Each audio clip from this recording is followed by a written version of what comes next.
Elliot Grant hadn't spoken to anyone in 3 days. He didn't need to. The silence suited him, wrapped around his shoulders like a worn-out coat. At 38, he was a man who had once believed in certainty, tides, data, sonar. But certainty had betrayed him, just like the people he loved. That's why he volunteered. 1 week, one signal, one last disappearance. He stood at the edge of the weather-beaten dock in Nova Scotia, watching fog coil like smoke across the waves. A rusted supply boat bobbed beneath him, loaded with canned food, recording equipment, and a single man's grief. Somewhere out there, past the known maps, something pulsed on a forgotten frequency. A repeating hum, like breath. It had started broadcasting 6 weeks ago at exactly 3:17 a.m. every night without fail. No one knew where it came from. But the coordinates traced back to an erased point in the Atlantic, a place where an old lighthouse once stood. Officially, it had collapsed in 1952 after the last keeper drowned, indoors, door bolted shut. Elliot knew that story. His father had told it once. And that keeper? He was Elliot's grandfather. Nobody else seemed to care.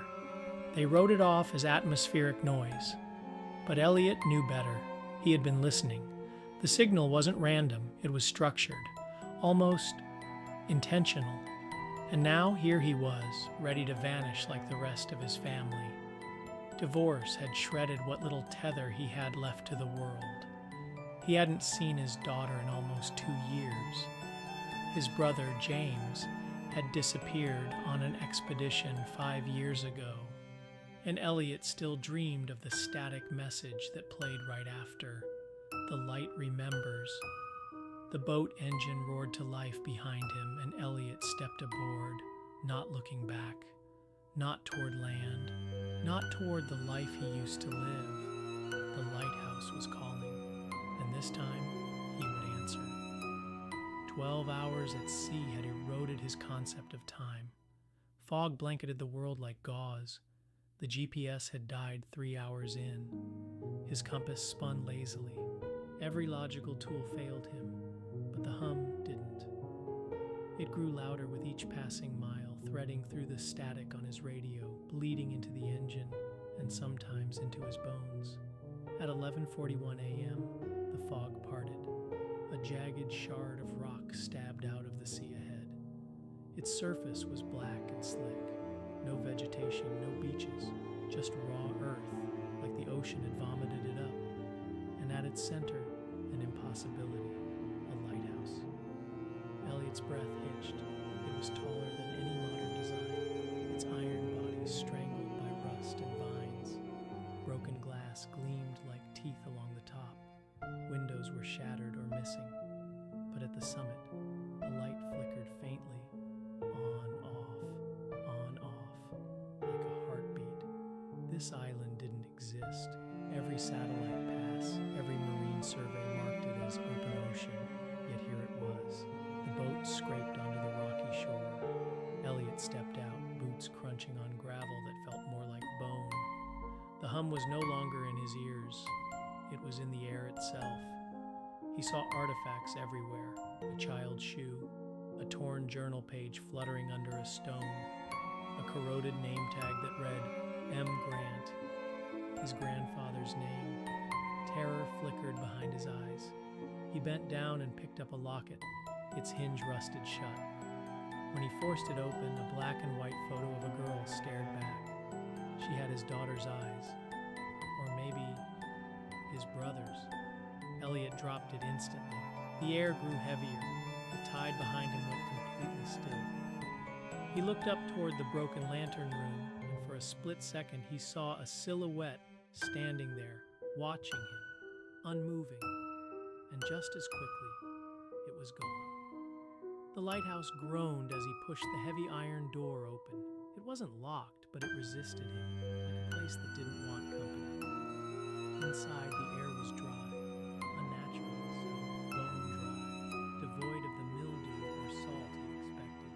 No birds, no insects, no decay, just dust, and silence. His flashlight swept across the entrance hall, revealing relics of another century.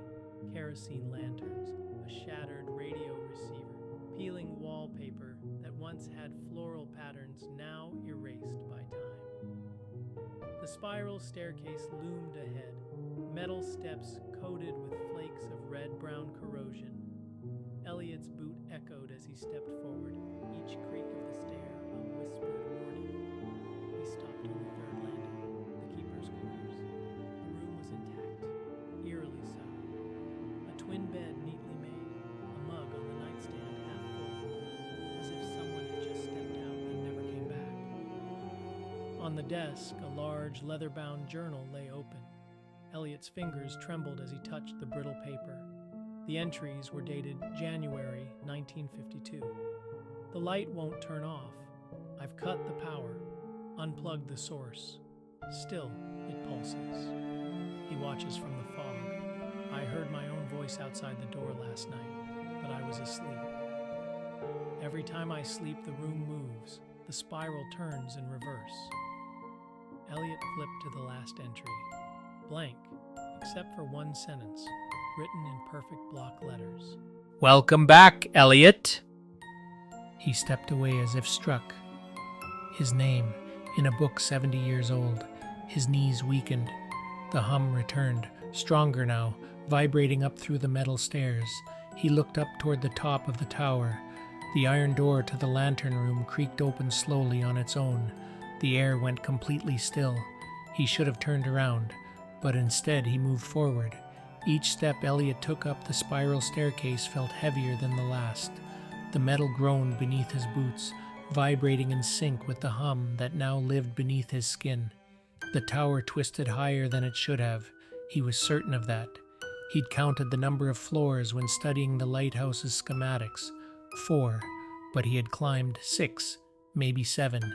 The air changed as he neared the top. It thinned, became colder, denser. His breath came out in shallow puffs, and yet he was sweating. The iron door at the top creaked as it slowly swung open, revealing the lantern room. Only it looked nothing like the old photographs. The lens stood in the center like a heart of glass, enormous and pulsing softly with light. Not the harsh beam of navigation, but something gentler, rhythmic, alive. It didn't rotate. It throbbed. Elliot stepped closer, drawn by some instinct he couldn't name. The room was silent, but not empty. Reflections danced on every surface, not just of him, but of others. A woman in a white dress walking backward, a boy hiding beneath a table, an older man hunched over, whispering to something unseen. None of them were physically present, and yet he could feel their eyes. Then the light dimmed, and for the first time, Elliot saw the far wall. A mirror stood against it. No frame, no visible glass, just a black reflective surface that seemed to absorb the room. He walked toward it, heart thudding. When he looked in, it wasn't himself staring back. It was him, but older, eyes hollow, mouth sewn shut. His reflection raised a hand and touched the glass. Elliot staggered back. The mirror didn't show his face again. Instead, it showed the ocean, still and black, and a boat floating in place. Empty. Then the signal came through. Not through the radio, through the mirror. His own voice whispered, "You were always meant to replace me." Elliot ran, back down the stairs, boots slamming metal, breath ragged. But every floor looked the same. Same desk, same shattered radio, same peeling wallpaper. He counted again, 3rd floor, 2nd, 1st, then 3rd again, and again. He was trapped. He stopped running, heart punching his chest. The staircase wound endlessly, curving like a spiral shell, tightening. He could no longer tell if he was descending or ascending. The light at the top pulsed stronger now, closer, even though he was running from it. He screamed. No echo, only the hum, rising like static behind the walls. He collapsed onto a landing that looked identical to all the others, but the room behind the door was different. It wasn't a bedroom. It was a classroom. His childhood classroom, old wooden desks, chalkboard half erased, a red apple on the teacher's desk. His mother stood at the board, but not as he remembered her. She was older, eyes hollow, mouth frozen in a smile that didn't move. He blinked. Now it was the hospital room, his brother James, pale and cold, lying still beneath a sheet. Except James had never died in a hospital. He'd vanished. Elliot stumbled backward. The room flickered, like frames skipping in a corrupted video. Now it was a hallway, then a kitchen, then a dark forest, then back to the Lighthouse bedroom. Time wasn't linear here. He wasn't sure he had ever left the lantern room at all. The stairs disappeared. The door he came through was gone. He stood in a cube of reality that bent inward on itself, mirrors on every wall, not reflecting light, but recording it. He screamed again, and the mirrors screamed back. But in the chorus, a new voice emerged, one he hadn't heard since he was 6 years old, his grandfather. "You were always listening, Elliot. You were always listening." He turned slowly, and there, standing in the doorway that hadn't been there a moment ago, was the keeper. The figure was tall, almost impossibly so, dressed in a faded oilskin coat that dripped without moisture. Its face was obscured by shadows that didn't match the light in the room. No eyes, no mouth, only a faint spiral etched into the center of where a forehead should be. But Elliot didn't move. He couldn't. The keeper stepped forward, slow, deliberate, not threatening, but absolute, like gravity, and then it spoke, not aloud, in Elliot's mind. "You came to witness, but you've always belonged." Visions flooded him. He saw the sea swallowing ships whole, always circling this island. He saw every previous keeper, men and women from centuries past, each losing a part of themselves until only the signal remained. He saw the first light, a star falling from the sky, embedding into the stone, showed stone, demanding to be remembered. He saw his grandfather, writing in the journal, carving spirals into the walls, whispering through the mirror to anyone who would listen. And finally he saw himself, not as he was, but as he would be, standing in the lantern room, waiting for the next one. The keeper stopped inches from him. The spiral glowed faintly. Elliot wanted to speak, but his mouth didn't move. "You may leave, Elliot, but the light will not." Then the keeper raised its hand and touched his forehead. Elliot collapsed.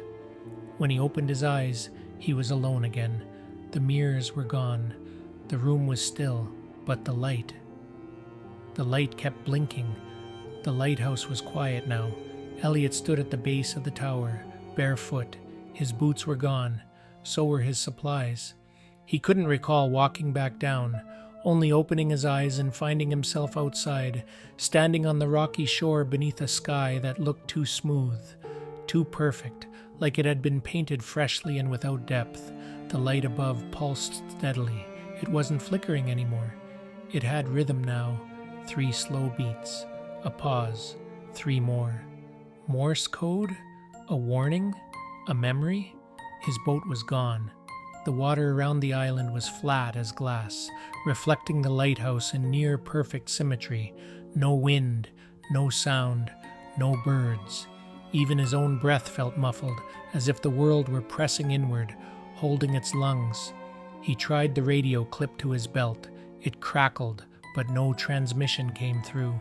No hum, no voice, no static. He was met with only the blank hiss of absence. He walked the perimeter of the island. It should have taken 15 minutes. It took hours.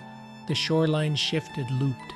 At one point he saw his own footprints coming toward him from the opposite direction. At another he passed a second lighthouse, identical, just smaller.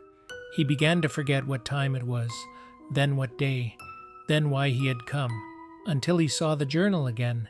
It was lying in the grass near the base of the tower, pages fluttering though no wind blew. He picked it up. A new entry had been written in clean, bold handwriting. "You were always going to come back. But now you're ready to see. As he turned the page, something new revealed itself. A map, not of coastlines or depths, but of voices. Spiral lines charted from the center of the lighthouse outward, each labeled with names he recognized. His grandfather, his brother, himself, and someone else. A name he didn't expect, his daughter.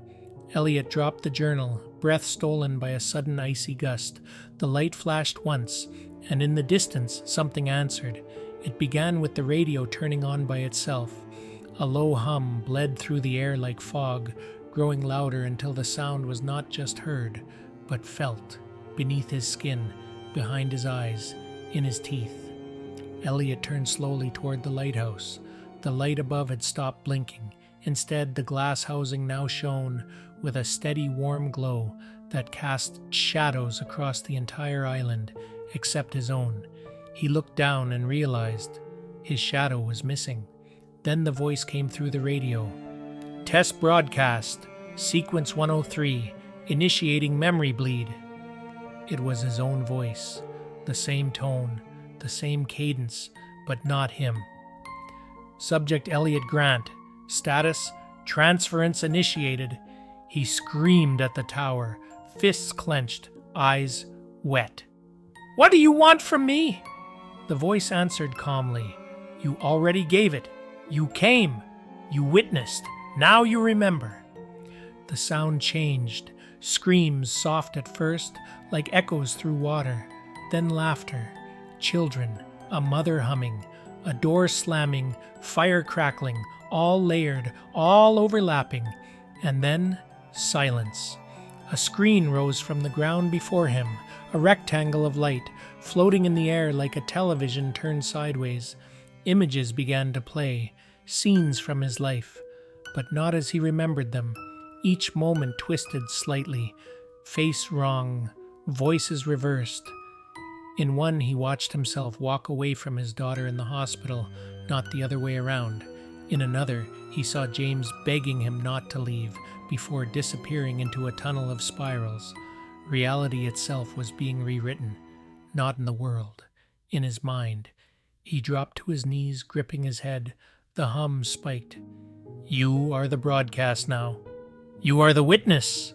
And with a final flash, everything stopped. The light went out.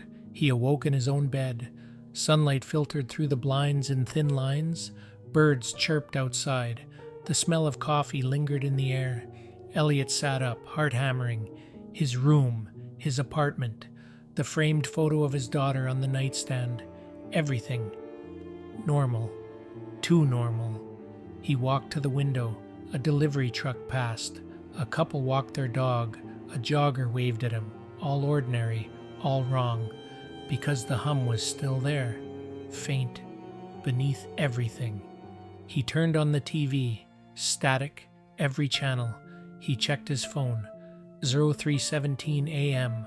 blinked across the screen. The light remembers. He walked to the bathroom. Washed his face. Looked up. The mirror didn't show him. It showed the lighthouse. The spiral glowed in its center, and then his reflection returned. Only it smiled before he did. He staggered back, hand on the wall, gasping. It wasn't over. It never ended. He opened the hallway closet. Inside on the floor was the journal, its cover fresh, leather warm. He picked it up, trembling. A new entry had been written. The new keeper is in place. Sequence 103 complete. He flipped back.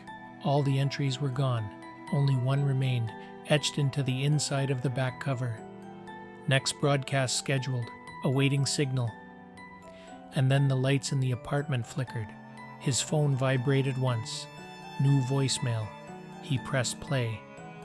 His own voice answered. Can you hear it too? The transmission had begun, and somewhere, in some forgotten frequency, a new lighthouse waited. Its light, blinking, and someone was already on their way.